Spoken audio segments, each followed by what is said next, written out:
we know that. Jason, what do you got? Hello. Hello, Jason. What do you got? Oh, it's Jason Hook from Five Finger Death Punch calling. Oh! Hey! We know what you got. Okay. You got a lot of hit songs. I need to you got apologize to him because I feel so stupid now. Why do we you gave, feel we, gave bad? him the, we gave him the hotline number. That's what.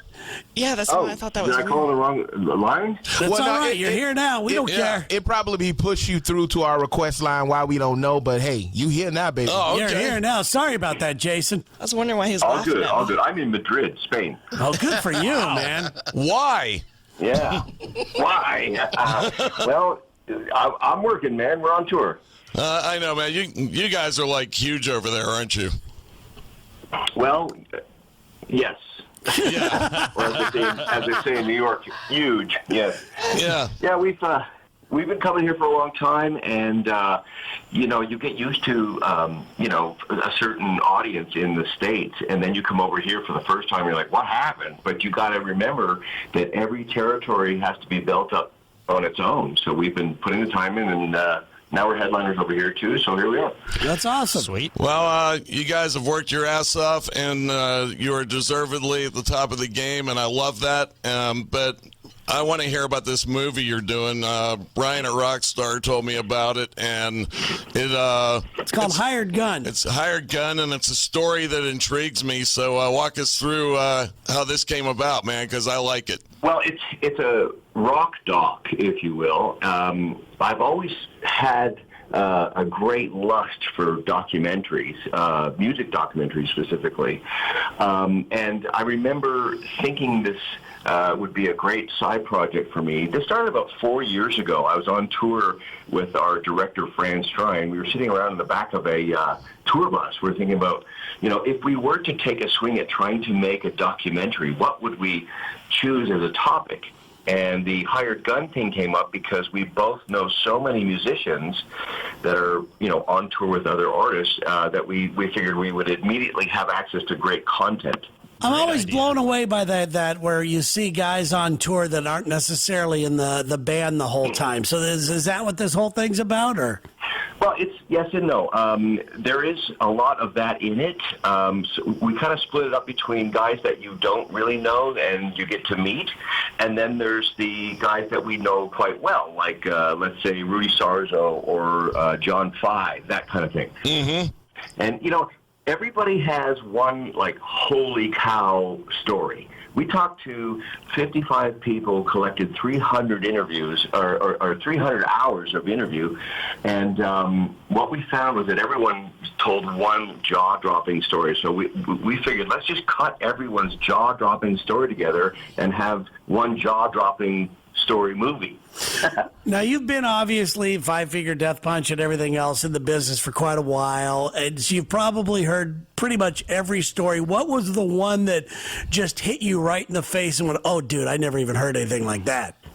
Well, there's a drummer fellow named Liberty DeVito. He toured with Billy Joel for 30 years. Now, that's a long gig. I mean, 3 years is a lot. 30 is unheard of.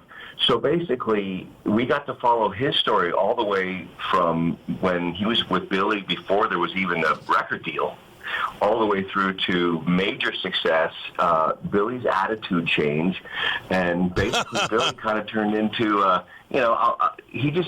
he fired everybody, and it was ugly. And that story really is the backbone of the movie, is the Liberty story. Cool. Outside of that story, listening to Rudy Sarzo talk us through the day that Randy Rhoads' airplane hit the crashed into the tour bus.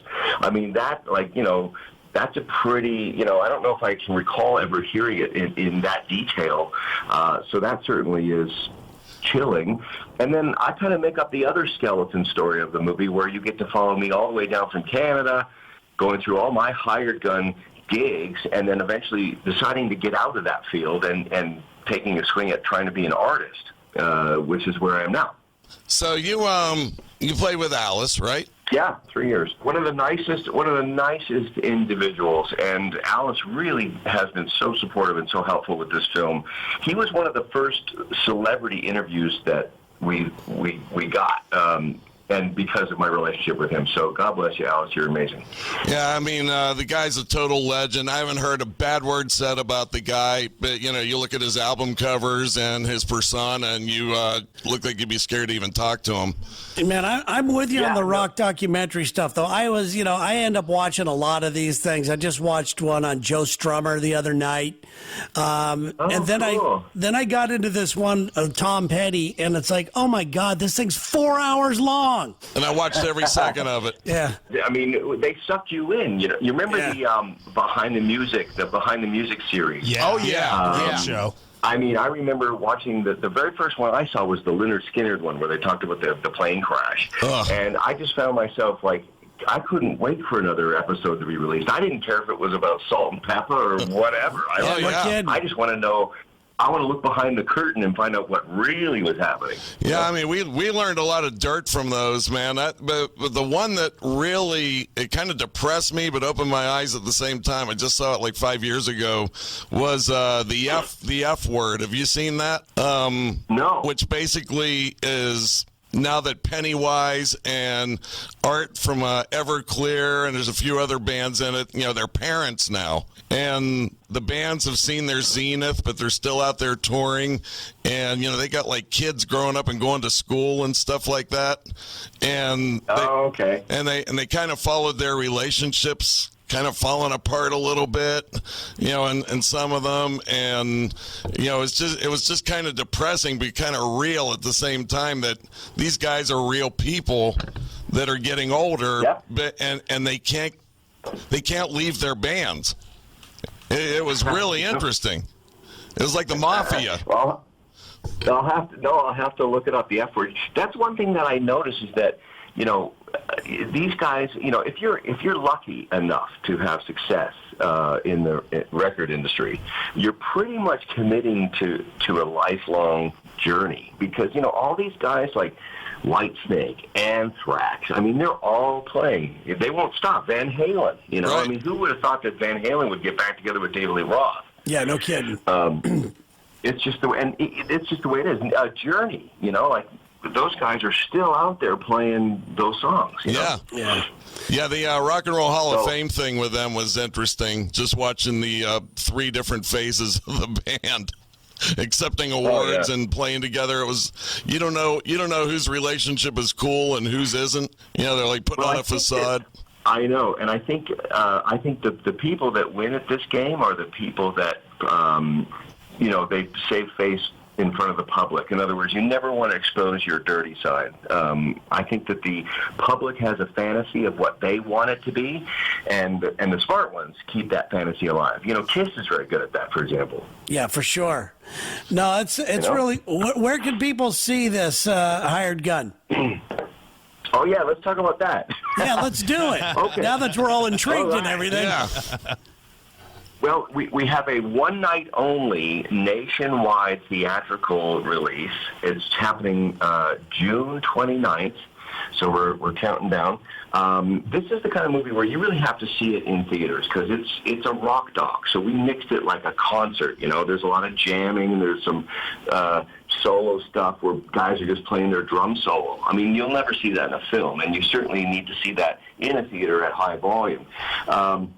So June 29th is our one-night-only nationwide theatrical release.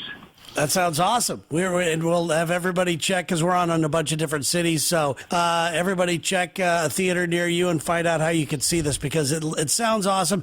But is it as good as Spinal Tap?